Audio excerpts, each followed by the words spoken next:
ધરમપુર ગામે નજીવી બાબતે જૂથ અથડામણ, 7 થી વધુ લોકો ઘાયલ. પાણીની લાઈન નાખવા બાબતે ધીંગાણું ખેલાયું હોવાના અહેવાલ. મસમોટા પોલીસ કાફલો દોડી ગયો. 108 અને અન્ય એમ્બ્યુલન્સની સાયરનથી પંથક ગુંજી ઉઠ્યો. કાના બચુ, નાથુ મુળુ, અશ્વિન નારણ, બાબુ વજા, આશિષ રાજા, નારણ હાજા અને રામ જશા ખેર વચ્ચે ધીંગાણું થયું હોવાના અહેવાલ. 7 વ્યક્તિને ગંભીર ઈજાઓ થતા નાના એવા ધરમપુર ગામમાં 108ના સાયરન મોડી રાત્રે ગુંજી ઉઠ્યા. ઈજાગ્રસ્તોને પ્રથમ માળિયા સરકારી હોસ્પિટલ બાદમાં વધુ સારવાર અર્થે જૂનાગઢ સિવિલમાં કરાયા રેફર. વધુ તપાસ માળિયા હાટીના પોલીસના નવનિયુક્ત મહિલા પીઆઈ ડીવી ડાંગર અને સ્ટાફ દ્વારા હાથ ધરાઈ. રિપોર્ટ પ્રતાપસિંહ સોદિયા.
બાબુભાઈ આખું બાબુભાઈ આજાભાઈ વાડા જમીનમાં સરીનું કામ કરતા હતા.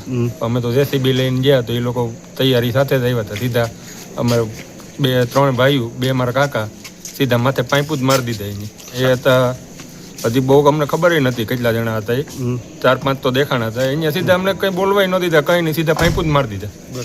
હા, અમે બધાને માથામાં પાઇપ માર્યા. ભાઈ અમારા પાઇપલાઇનનું કામ સરકારી નદીની અંદર તેની કાઢતા હતા. તો એ લોકો ન્યાયનું કંઈ ન હોવા છતાં એ લોકો અચાનક અમીને વિવાદ અને અચાનક આવેલો હુમલો પાઇપો પાવડા 8 જણા હતા. સામૂહિક આરોગ્ય કેન્દ્ર માળિયાહાટી મેડિકલ ઓફિસર ફરજ બજાવું છું.